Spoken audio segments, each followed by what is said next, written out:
Hello students, today we are starting with a new topic of grammar, that is error correction. Now students, it is called editing और इसी का दूसरा नाम है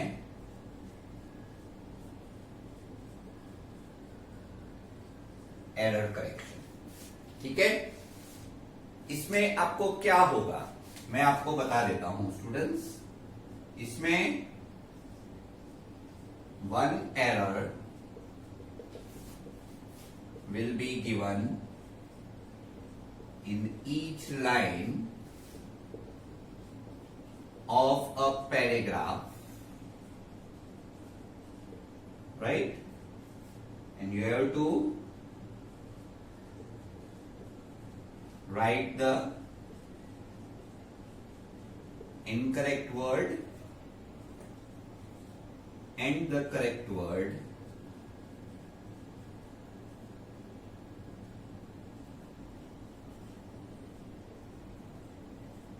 in the given lines, right? तो जितनी भी लाइन्स है उनके अंदर जो इनकरेक्ट वर्ड्स है उनके सामने आपको करेक्ट वर्ड्स लिखने पड़ेंगे. ठीक है, you have to prepare two columns, column for incorrect word and correct word, right? Now third thing what you need to do is, इसके जो रूल्स है वो मैं आपको पहले समझा देता हूं. ठीक है, सबसे पहली चीज है rule number 1, observe the paragraph. Paragraph किस बारे में है ये आपको ऑब्जर्व करना पड़ेगा. अगर इजी पैराग्राफ होगा तो स्टूडेंट्स आपको 4-5 लाइन जो भी दी गई है उसके अंदर से आपको सीधे सीधे पता चल जाएगा कि क्या एरर्स निकल रहे हैं. लेकिन अगर डिफिकल्ट पैराग्राफ होगा तो you will have to observe the paragraph and you will have to read it 2 or 3 times.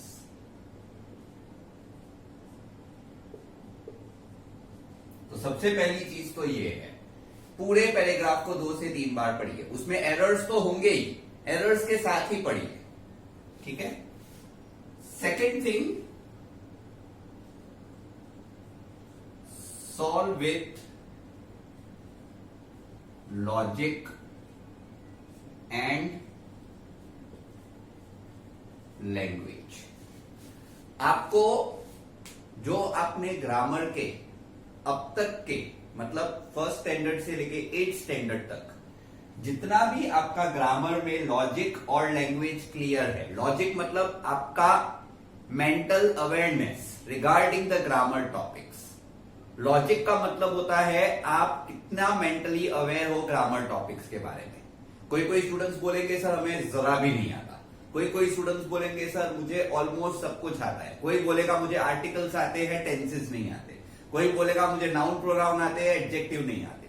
So it happens. लेकिन ये टॉपिक के अंदर मेन चीज क्या है कि आप कितने भी रूल्स कर लो, जब तक आप अपनी लॉजिक और लैंग्वेज के नॉलेज से आप इस टॉपिक को सॉल्व नहीं करोगे, you can not become an expert in this. Okay, ये टॉपिक ऐसा है कि जिसके अंदर आपको फर्स्ट स्टैंडर्ड से लेके 8th स्टैंडर्ड तक हम जितने भी नॉर्मली हम ग्रामर के ओवरऑल टॉपिक्स का डिस्कशन करते हैं वो सारे टॉपिक्स एरर करेक्शन में ट्विस्ट एंड टर्न करके पूछे जा सकते हैं. And with practice, with the logic and language knowledge that you will be given through out the year, पूरे साल में मैं भी आपको इसके रिलेटेड बहुत सारे वर्कशीट्स दूंगा जिसमें हम लाइन बाय लाइन जैसे हम इस टॉपिक के वर्कशीट सॉल्व करेंगे आपका इसमें एक्सपर्टाइज इंक्रीज होता जाएगा. Now third thing,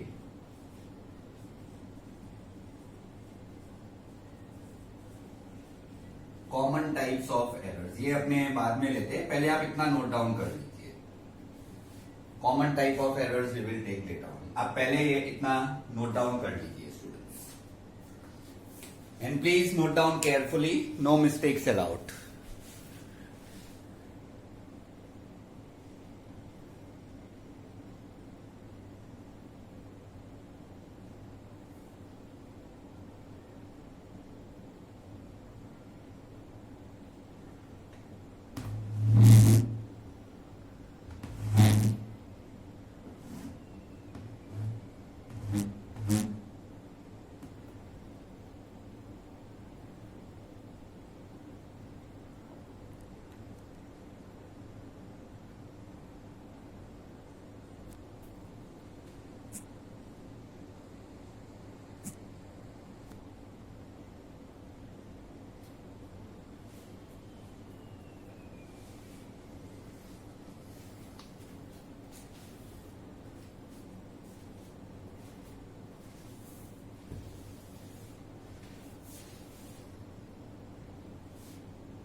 third important point, the common errors. ठीक है, अब इसमें totally 7 to 8 types of errors हो सकते हैं। सबसे पहली चीज है इसमें आर्टिकल्स। आर्टिकल्स स्टूडेंट्स आपको ऑलरेडी पता है आर्टिकल्स के बारे में, ए, एन और द, ये आपको ऑलरेडी पता है, राइट। ए और एन किस में यूज होते हैं? ये अनपर्टिकुलराइज्ड नाउन्स या उनके आगे यूज होते हैं, अनपर्टिकुलराइज्ड नाउन्स। और ध किस में यूज होता है स्टूडेंट्स? ध जो है वो पर्टिकुलराइज्ड नाउन्स में यूज होता है, right. I can give you an example, जैसे कि अगर मैं ऐसा बोलता हूं an apple a day keeps doctor away, तो एन एप्पल अ डे, कौन सा एप्पल? कोई भी एप्पल खाओ, उससे कोई भी डॉक्टर दूर रहता है। तो an apple a day keeps doctor away, this is a unparticularized type. और ध में क्या होगा? I saw the policeman outside our house, तो कौन सा पुलिसमैन? जो हमारे घर के बाहर खड़ा है, तो द पुलिसमैन। तो ये अपने ए और एन का एग्जाम्पल अगर हम ले तो we can take it as an apple a day keeps doctor away. ठीक है, तो मतलब कोई भी एप्पल, पर्टिकुलर एप्पल नहीं, कोई भी एप्पल, एक एप्पल आप रोज का खाते हो और दिन में किसी भी टाइम पे आप एक बार खाते हो, कोई भी टाइम पे खाओ और कोई भी दिन पे खाओ, संडे हो या मंडे, कोई भी दिन पे आप एप्पल खाओ, it will keep the doctor away. तो ये ए और एन का एग्जाम्पल है, इसमें अनपर्टिकुलराइज्ड नाउन्स है, पर्टिकुलर एप्पल या पर्टिकुलर डे नहीं है, कोई भी एप्पल कोई भी डे। ठीक है, और द का मैं एक एग्जाम्पल दे रहा हूं आपको, जैसे कि आई सॉ द पुलिसमैन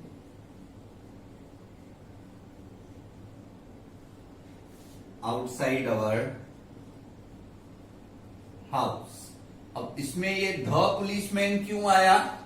क्योंकि इसमें स्पेसिफिकेशन है outside our house.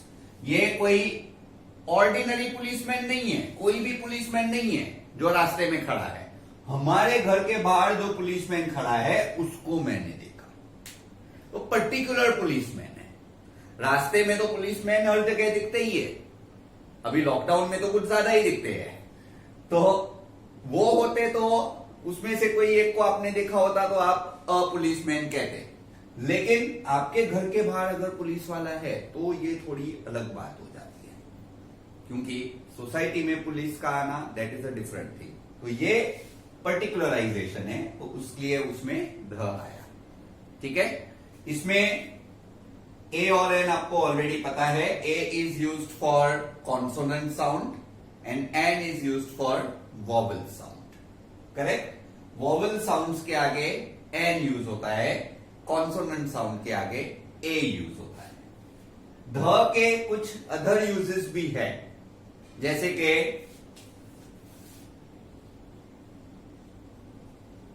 Other uses of the, ये यूज होता है before names of rivers, monuments, right. फिर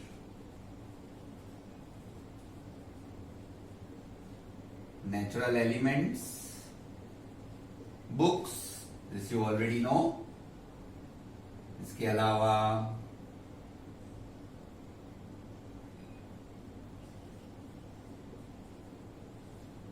कंट्रीज इन शॉर्ट फॉर्म, वैसे कंट्रीज के आगे द यूज नहीं होता, लेकिन अगर शॉर्ट फॉर्म में कंट्रीज हो, जैसे द यूएसए, द यूके, तो उसमें द यूज होता है। बाकी नॉर्मली कंट्रीज जो है वो प्रॉपर नाउन होती है, उनके आगे द यूज नहीं होता है। ठीक है, रिवर्स के आगे यूज होगा the Ganga, the Yamuna. Monuments में the great wall of China, the Taj Mahal. Natural elements the sun, the star, the moon. Books में the Gulliver's travels. Countries in short form I have already told you, etcetera. ये सब जो है ये other uses of the है। ठीक है, please note down this much. ये ए वाला जो पार्ट है आर्टिकल्स, इतना आप नोट डाउन कीजिए।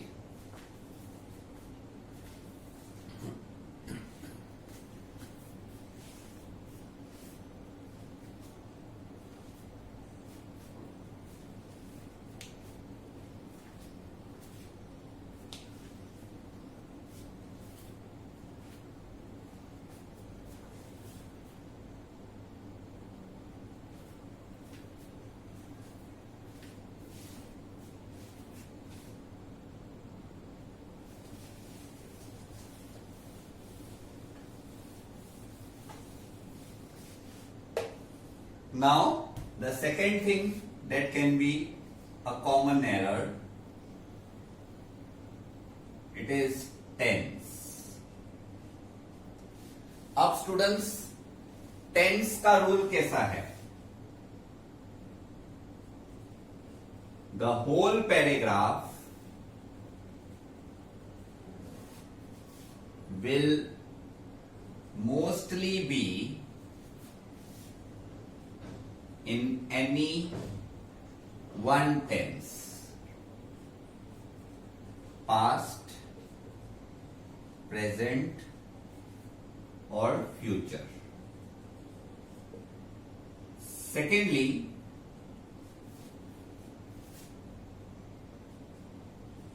if first line is solved,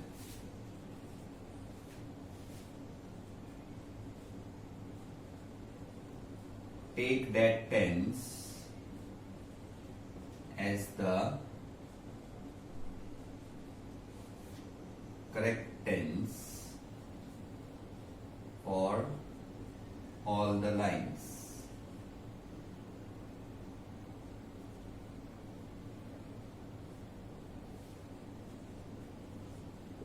If first line is not solved,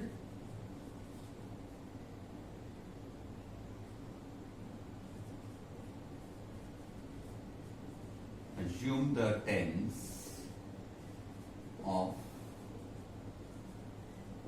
maximum lines as the correct tense. Now students, this is the most important part. Tenses के error निकालना सबसे important होता है और सबसे क्रिटिकल भी हो सकता है। The whole paragraph will mostly be in any one tense. Students, 10th standard में ज्यादातर आपको ऐसे पैराग्राफ्स दिए होंगे जिसमें कोई एक ही टेंस होगा। ऐसे मिक्सचर ऑफ टेंसेस वाले पैराग्राफ नहीं होंगे। ऐसा कोई पैराग्राफ आपको नहीं देंगे कि जिसमें स्टार्टिंग के 2 लाइन में पास्ट की बात की जाए फिर प्रेजेंट की बात की जाए। ऐसे पैराग्राफ बहुत रेयरली पूछे जाते हैं और यूजुअली हायर स्टैंडर्ड्स में पूछे जाते हैं, 10th स्टैंडर्ड में नहीं पूछे जाते हैं।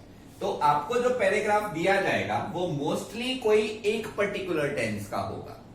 या तो पूरे पैराग्राफ में पास्ट टेंस ही यूज होगा, या प्रेजेंट टेंस, या फिर फ्यूचर टेंस। अब इनके अंदर जो इंटरनल टेंसेस होते हैं, जैसे पास्ट टेंस में past continuous, past perfect, past simple, ये ऐसे अलग अलग होते हैं, वो हो सकते हैं। ठीक है, और उसको आपको ज्यादा बॉदर भी नहीं करना है भाई कौन सी लाइन में सिंपल पास्ट है, कौन सी लाइन में पास्ट कंटिन्यूअस है, कौन सी लाइन में पास्ट परफेक्ट है। उतना डिटेल में देखने की जरूरत नहीं है। सिर्फ इतना पता करने की जरूरत है कि पास्ट टेंस है, प्रेजेंट टेंस है या फ्यूचर टेंस है। इतना आपको पता चलना चाहिए। नाउ ये 2 पॉइंट मोस्ट इंपॉर्टेंट है, ध्यान से देखिएगा स्टूडेंट्स, ध्यान दीजिएगा मैं क्या समझा रहा हूं। If first line is solved, अगर फर्स्ट लाइन में एरर और करेक्शन सॉल्व करके दिया हुआ है तो उस फर्स्ट लाइन का टेंस आपको बाकी तीनों लाइंस के लिए करेक्ट मान के चलना है। मतलब अगर फर्स्ट लाइन में एरर और करेक्शन सॉल्व करके दिया है तो अगर फर्स्ट लाइन प्रेजेंट टेंस में है मतलब पूरे पैराग्राफ में आपको प्रेजेंट टेंस अज्यूम करना है। अगर किसी एक लाइन में पास्ट टेंस हो तो आपको पता चल जाना चाहिए कि ये एरर है, ठीक है, क्योंकि पूरा पैराग्राफ प्रेजेंट में होना चाहिए। तो अगर किसी एक लाइन में पास्ट या फ्यूचर टेंस है तो आपको पता चल जाएगा कि यही एरर है। अब अगर फर्स्ट लाइन सॉल्व ना हो तो क्या करोगे? तो अगर फर्स्ट लाइन सॉल्व नहीं है स्टूडेंट्स, तो जैसे मैंने आपको पहले बताया लेक्चर के बिगिनिंग में कि आपको पूरा पैराग्राफ रीड करना पड़ेगा। 4 लाइन 5 लाइन जितनी दी हुई है सारे के सारे लाइंस रीड कर दीजिए और वो सारे लाइंस में जो मैक्सिमम लाइन में टेंस है, सपोज 4 लाइन का पैराग्राफ है तो 4 में से 3 लाइन में अगर पास्ट टेंस है तो मतलब जो लाइन में पास्ट टेंस नहीं है वो एरर है। मैं अगेन रिपीट करता हूं, अगर फर्स्ट लाइन सॉल्व नहीं है तो आपको क्या करना है? आपको चारों लाइन पढ़नी पड़ेगी। Usually you will be given 4 to 5 lines. You have to read each line properly. और अगर 4 में से 3 लाइन में कोई एक टेंस है तो वो करेक्ट मानी जाएगी और जो एक लाइन में वो पर्टिकुलर टेंस नहीं है वो इनकरेक्ट यानी एरर माना जाएगा। ठीक है, please note down this much.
C point मतलब थर्ड पॉइंट जो आपको ध्यान रखना है, that is change of pronouns. बराबर, तो इसमें pronouns should agree with nouns and with each other. Pronouns nouns के साथ भी एग्री होने चाहिए और एक दूसरे के साथ भी एग्री होने चाहिए। जैसे कि फॉर एग्जाम्पल, जैसे कि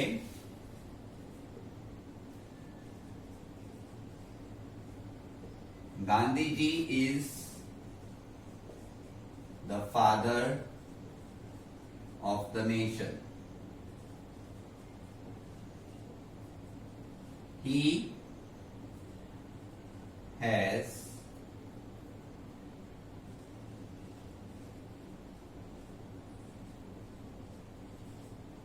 many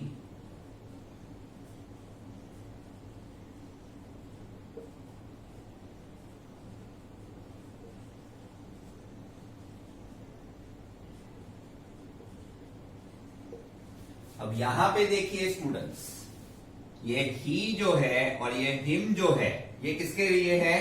गांधी जी के लिए। Gandhi ji is the father of the nation. अब यहां पे जो प्रोनाउन है, अब क्योंकि गांधी जी मेल है तो इसके लिए हमें क्या लिखना पड़ेगा? He had done many Satyagraha and हम सबको उनके लिए रिस्पेक्ट है, तो वी, तो ये वी जो है ये प्रोनाउन है which is denoting all the people of India. So we have respect for, किसके लिए रिस्पेक्ट है? गांधी जी के लिए। अब क्योंकि ये एंड ऑफ द सेंटेंस में प्रोनाउन है, तो ही के लिए end of the sentence pronoun क्या होता है? हिम। इसी तरह से शी के लिए होगा हर, यू के लिए यू ही होता है, आई के लिए मी होता है, डे के लिए देम होता है। अब ये सब आपको लिखने की जरूरत नहीं है, ये सब आपको ऑलरेडी पता ही है, बराबर, एकदम छोटे बच्चे नहीं हो, but you know how to use the pronouns. तो प्रोनाउंस जो है they should agree with the nouns, मतलब जैसे यहाँ पे ही और हिम दोनों गांधी जी के लिए लिखे गए हैं। अगर मदर टेरेसा होता तो शी और हर होता, ठीक है। And also the pronoun should agree with each other. ऐसा नहीं कि यहाँ पे ही हो और यहाँ पे हर हो, यहाँ पे शी हो और यहाँ पे हिम हो, ऐसा भी नहीं होना चाहिए। Next is D.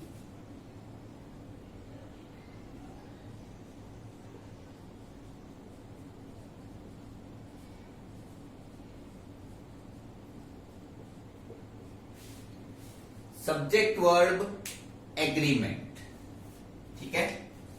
अब इसमें देखिए आप क्या होता है, इसमें अब दो चीजें हैं।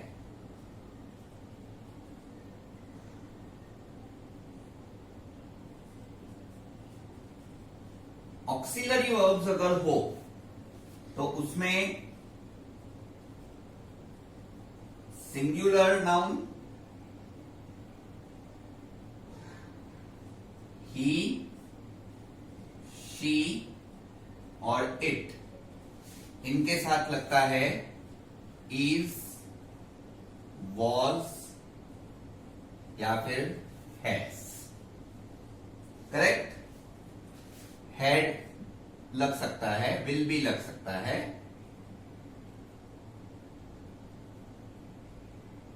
लेकिन मेनली ये तीन है जो चेंज होते रहते हैं।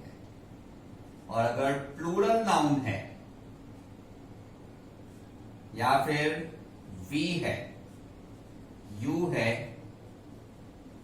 दे है, तो इनके साथ लगेगा आर, वर, है, करेक्ट। वी के साथ ये तीन, यू के साथ भी ये तीन, डे के साथ भी ये। आई के साथ क्या लगता है? आई के साथ लगता है एम, वॉज और हैव। आई एक स्पेशल प्रोनाउन है जिसके साथ एम, वॉज या हैव लगता है, करेक्ट। ये ऑक्सिलरी वर्ब्स अगर हो तो, बरोबर। इसके अलावा दूसरे मोडाल्स भी हो सकते हैं वर्ब्स में। मोडाल्स जो है वो आपको विद प्रैक्टिस आते जाएंगे। इतने सारे मोडाल्स आपको एक ही टाइम पे याद रखना जरूरी फिलहाल नहीं है। फिलहाल अभी आप इतना जरूरी समझ के लिखिए, मोडाल्स जो है वो विद प्रैक्टिस आपको धीरे धीरे आते जाएंगे।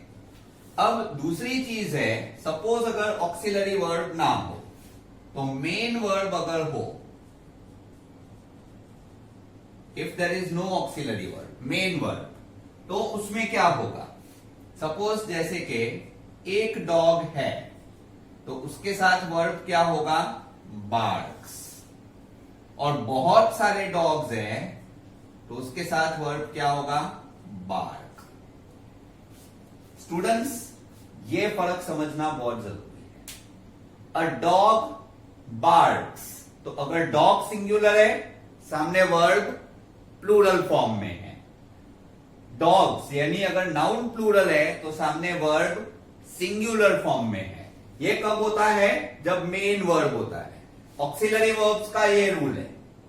ऑक्सिलरी वर्ब में अगर एक डॉग होता तो अपने इज लिखते, या फिर पास्ट फॉर्म में वॉज लिखते, या फिर हैज लिखते।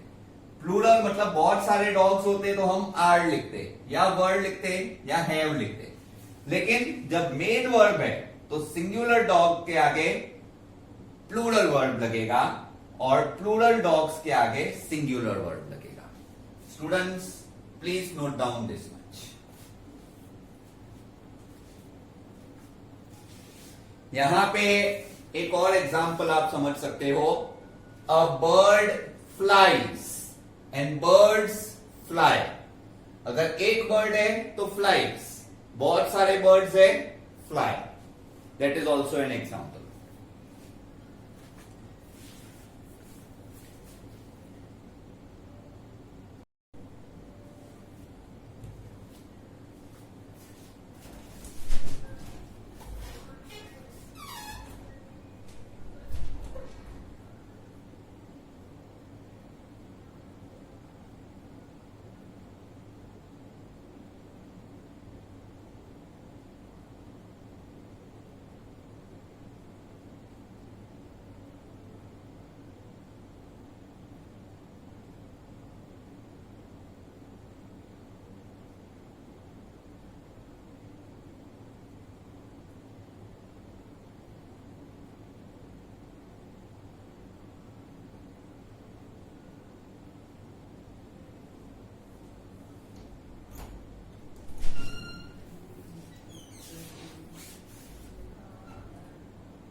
Now students next is preposition. Preposition क्या होता है?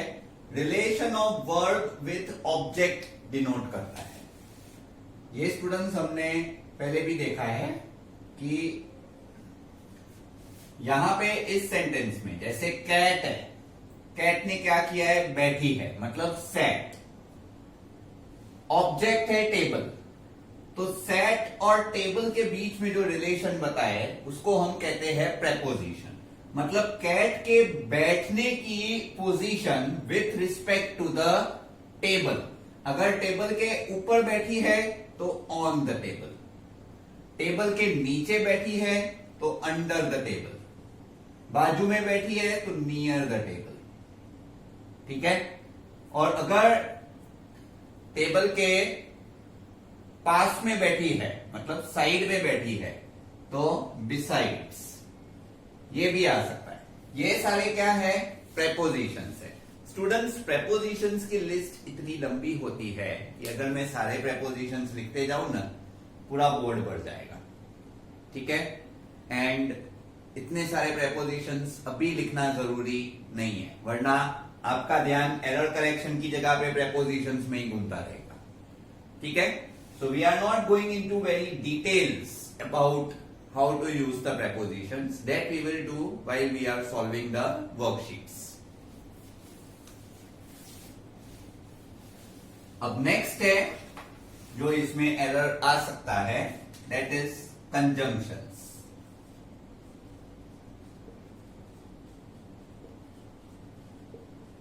Conjunctions मतलब joining words or parts of a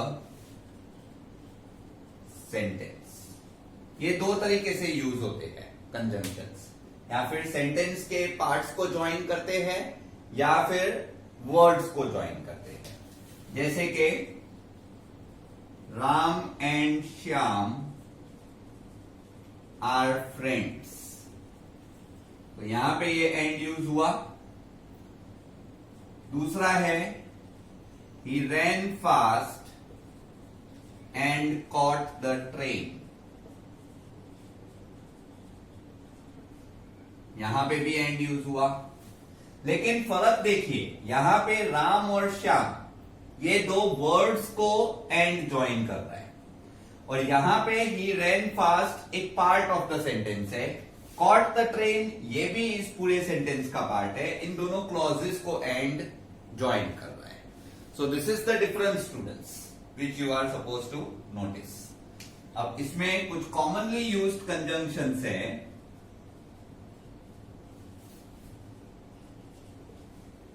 And, or, but, not, so, yet, still, for, because, as, if, unless, इसके अलावा when, where, which, that, although, though, etc. इसमें भी list बहुत लंबी है, लेकिन जो मेन यूज होते हैं वो मैंने यहां पर लिख दिए हैं। तो आप अभी ये इतना नोट डाउन कर लीजिए।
ये थोड़ा स्टूडेंट्स थोड़ा डिम है, तो थोड़ा डार्क कर देते हैं so that you are able to write it.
hope now this is visible to everyone.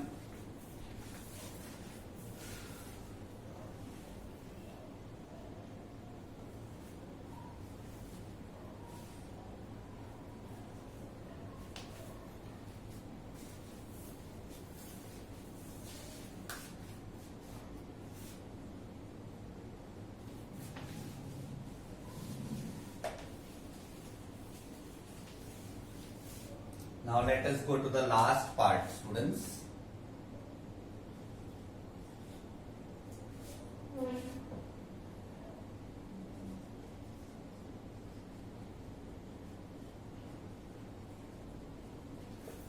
Students, adjective किसको कहते हैं? Adjective means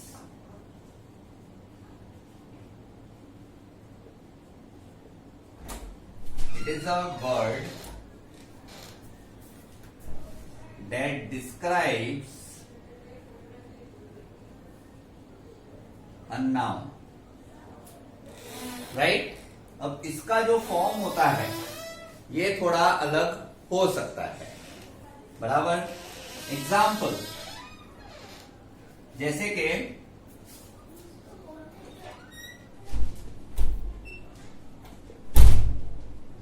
the machine teacher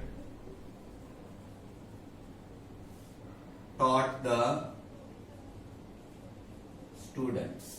तो एक्चुअली में क्या होना चाहिए स्टूडेंट्स? यहां पे मशीन नहीं होना चाहिए, ये फॉर्म रॉन्ग है। Actually it should be mechanical.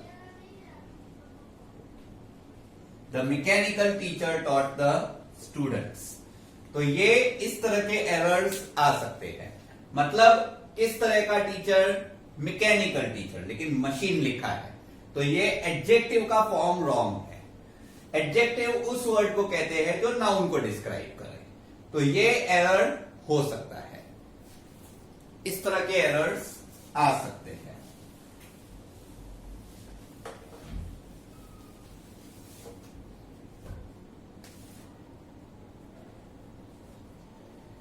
H है लास्ट थिंग, एडवर्ब्स। एडवर्ब्स क्या होते हैं? A word that describes a verb, an adjective और अनदर एडवर्ब। कितने ही स्टूडेंट्स ऐसा समझते हैं कि एडवर्ब खाली वर्ड को डिस्क्राइब करता है, लेकिन ऐसा नहीं है students. It depends on the sentence. कई बार एडवर्ब वर्ड को भी डिस्क्राइब करता है, कई बार एडजेक्टिव को, कई बार अनदर एडवर्ब को डिस्क्राइब करता है। ठीक है, आप में से जितने स्टूडेंट्स ने पार्ट्स ऑफ स्पीच पढ़ा होगा, वो पार्ट्स ऑफ स्पीच में जानते होंगे कि एडवर्ब क्या होता है। ठीक है, पार्ट्स ऑफ स्पीच हमने जब पहले आपने पढ़ा होगा तो उसके अंदर भी एडवर्ब डिस्कस हुआ है। अब उसमें क्या था एडवर्ब में? जैसे कि एग्जाम्पल मैं दे रहा हूं आपको,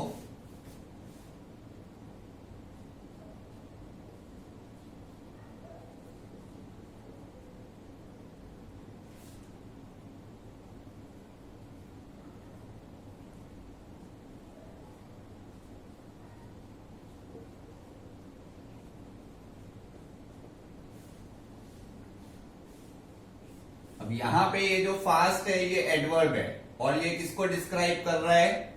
वर्ब को डिस्क्राइब कर रहा है। ठीक है, तो ये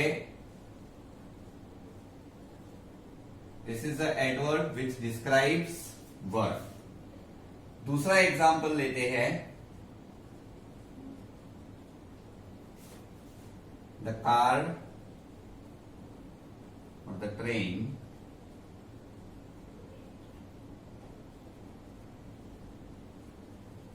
arrived quite late। अब यहां पे देखिए स्टूडेंट्स, लेट जो है वो अराइव्ड को डिस्क्राइब कर रहा है, और क्वाइट जो है वो लेट को डिस्क्राइब कर रहा है। तो लेट खुद एक एडवर्ब है, लेट खुद एक एडवर्ब है जो अराइव्ड को डिस्क्राइब कर रहा है, लेकिन क्वाइट जो है वो लेट को डिस्क्राइब कर रहा है। भाई ट्रेन लेट आई, कितनी लेट आई? कुछ ज्यादा ही लेट आई, बराबर। सो दिस इज डिस्क्राइबिंग एडवर्ब। तो जो वर्ड दूसरे एडवर्ब को डिस्क्राइब करता है वो भी खुद एडवर्ब ही होता है। मतलब ये सेंटेंस में दो एडवर्ब्स है। एक एडवर्ब है लेट जो डिस्क्राइब करता है अराइव्ड को, और दूसरा एडवर्ब है क्वाइट जो डिस्क्राइब करता है लेट को। समझ में आया ये सेंटेंस सबको? इस सेंटेंस में दो एडवर्ब्स है। लेट ये वर्ब को डिस्क्राइब कर रहा है यानी अराइव्ड, और क्वाइट ये लेट को डिस्क्राइब कर रहा है। तो क्वाइट एक ऐसा एडवर्ब है जो दूसरे एडवर्ब को डिस्क्राइब कर रहा है। अब एक एग्जांपल मैं देता हूं जहां पे ये एडजेक्टिव को डिस्क्राइब करते होंगे, जैसे कि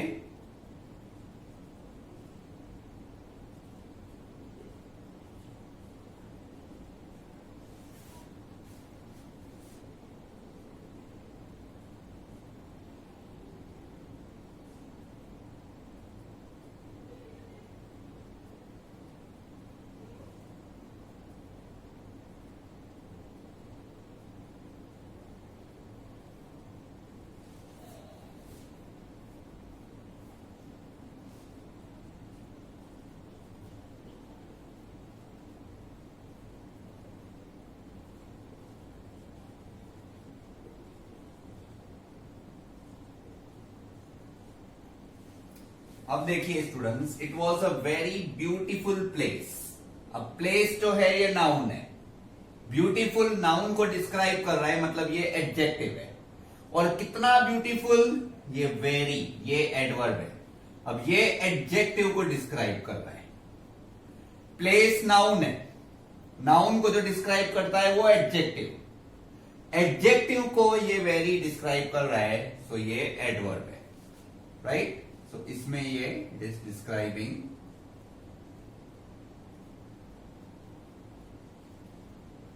एडजेक्टिव। ठीक है स्टूडेंट्स, तो ये तीनों एग्जांपल्स हो सकते हैं एडवर्ब्स के। ठीक है, एडवर्ब जो होता है वो वर्ब को भी डिस्क्राइब कर सकता है, एडवर्ब को भी डिस्क्राइब कर सकता है, और एडजेक्टिव को भी डिस्क्राइब कर सकता है। So please note down this much.